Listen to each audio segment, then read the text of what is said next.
Coba deh nanti malam Anda lihat ke langit. Kemungkinan besar Anda akan melihat sesuatu yang akrab banget tapi sekaligus penuh misteri. Yap, hari ini kita bakal ngobrolin tetangga kosmik terdekat kita, bulan.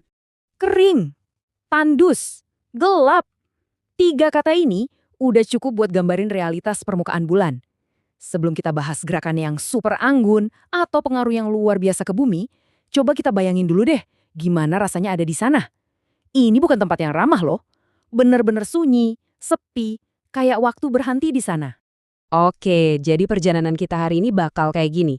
Pertama, kita mendarat dulu di permukaannya yang tandus itu. Terus, kita bakal bedah 3 gerakan bulan yang terjadi barengan. Abis itu, kita bakal lihat gimana gerakan itu bikin laut kita pasang surut, apa bedanya pasang purnama sama pasang perbani, dan yang terakhir, kita bakal jawab pertanyaan ini nih. Kenapa sih muka bulan kelihatannya berubah-ubah tiap malam? Yuk, kita mulai dari yang paling dasar. Buat benar-benar kenal sama bulan, kita harus tahu dulu permukaannya kayak apa. Dan seperti yang bakal kita lihat, kondisinya tuh jauh banget bedanya sama rumah kita, bumi. Coba bayangin deh, sebuah tempat di mana nggak ada udara buat napas, nggak ada air buat diminum. Karena nggak ada atmosfer, suara juga nggak bisa merambat. Jadi di sana itu sunyi senyap, bener-bener hening. Suhunya juga ekstrim banget, bisa panas membara pas kena matahari, tapi langsung anjlok jadi dingin beku pas lagi gelap. Nah, inilah realitas bulan. Dari jauh kelihatannya indah, tapi dari dekat, keras, dan nggak kenal ampun. Nah, terus gimana caranya dunia yang sunyi ini bergerak di angkasa? Bulan itu bukan cuma benda diam loh di langit, justru dia ini lagi melakukan tarian kosmik yang cukup rumit, dengan 3 gerakan berbeda yang terjadi secara bersamaan. Pertama, bulan itu muter di porosnya sendiri, kayak gasing gitu.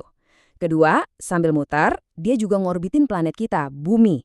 Dan ketiga, sambil ngelakuin 2 hal tadi, dia juga ikut perjalanan bumi yang jauh lebih besar, yaitu keliling matahari. Jadi ada 3 nih, rotasi, revolusi, dan ngikutin bumi keliling matahari. Semuanya jalan terus tanpa henti. Sekarang coba perhatiin angka ini, 27,3 hari. Angka ini tuh kunci banget. Kenapa? Karena ini adalah waktu yang dibutuhkan bulan buat ngelakuin 2 hal sekaligus. 1 kali putaran penuh di porosnya, dan 1 kali ngorbit penuh keliling bumi. Fakta bahwa 2 waktu ini sama persis punya akibat yang luar biasa buat kita yang ngelihat dari bumi. Fenomena ini namanya rotasi sinkron. Gampangnya, karena waktu muter dan waktu ngorbitnya sama, bulan itu jadi kayak terkunci sama kita. Inilah alasannya kenapa sepanjang sejarah manusia, kita cuma pernah lihat satu sisi wajah bulan aja. Sisi yang satunya lagi, yang sering salah disebut sisi gelap, sebetulnya nggak selalu gelap kok, dia juga kena sinar matahari. Cuma aja sisi itu emang nggak pernah menghadap ke kita. Gerakan bulan ini bukan cuma tontonan indah di langit malam loh. Pengaruhnya ke planet kita itu nyata banget dan kuat. Tarikan gravitasinya itu cukup dahsyat untuk menggerakkan seluruh lautan di bumi.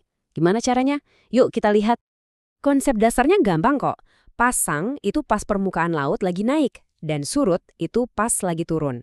Nah, fenomena ini disebabkan sama tarikan gravitasi dari bulan dan juga matahari ke air di bumi. Tapi, karena bulan jaraknya jauh lebih dekat, pengaruhnya jadi yang paling kuat. Terus, kenapa ada ritme harian gitu? Jadi, pas bumi kita berputar, berbagai wilayah di planet ini kan ngelewatin tonjolan air yang dibikin sama gravitasi bulan.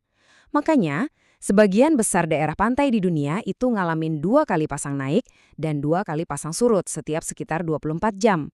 Ini kayak detak jantungnya lautan kita, dan yang ngatur ya bulan. Tapi ternyata nggak semua pasang surut itu sama kuatnya. Ketinggian airnya bisa beda-beda banget. Dan ini semua tergantung sama posisi matahari, bumi, dan bulan. Kadang gaya gravitasi mereka saling bantu, tapi kadang malah saling lawan. Coba deh, lihat bedanya. Pas pasang purnama, ini kejadiannya pas bulan baru dan bulan purnama. Posisi matahari, bulan, sama bumi itu segaris. Jadi gravitasinya narik ke arah yang sama. Saling nguatin. Hasilnya, pasang jadi tinggi banget dan surutnya rendah banget. Nah sebaliknya, pas pasang perbani, posisi mereka tuh ngebentuk sudut 90 derajat. Talikan gravitasi mereka jadi saling melemahkan. Bikin perbedaan antara pasang dan surut jadi jauh lebih kecil. Oke, kita udah jalan-jalan di permukaan bulan, udah ngerasain juga pengaruhnya ke laut kita. Sekarang, kita bahas fenomena yang paling gampang kita lihat tiap hari. Kenapa sih bentuk bulan kelihatannya berubah-ubah dari malam ke malam? kuncinya di sini. Bulan itu sendiri bentuknya nggak pernah berubah. Dia ya selalu bola gitu aja. Yang kita lihat sebagai fase itu sebenarnya cuma sudut pandang kita dari bumi ngelihat bagian bulan mana yang lagi kena sinar matahari pas dia kelilingin planet kita. Siklusnya mulai dari bulan baru. Posisinya, bulan ada di antara kita sama matahari, jadi sisi yang ngadep ke kita itu gelap. Terus, pas dia mulai gerak, kita jadi bisa lihat sedikit cahayanya, nah itu namanya bulan sabit. Makin lama makin besar jadi bulan separuh, terus bulan cembung, sampai puncaknya di bulan purnama. Waktu purnama, posisi bumi yang ada di antara matahari dan bulan, jadi kita bisa lihat seluruh wajahnya yang terang benderang. Habis itu, siklusnya kebalik lagi, cahayanya makin kecil, sampai akhirnya jadi bulan baru lagi. Jadi, kita udah ngikutin perjalanan bulan dari permukaan yang tandus, ngertiin tariannya di angkasa, ngerasain tarikannya di lautan, dan ngeliat wajahnya yang seolah berubah-ubah. Tapi, semua ini kita amati dari sisi yang itu-itu aja. Ini ninggalin kita sama satu pertanyaan keren. Kalau sisi yang kita lihat ini aja udah penuh keajaiban, kira-kira rahasia apa lagi ya yang nunggu di sisi satunya? Sisi yang selamanya tersembunyi dari pandangan kita.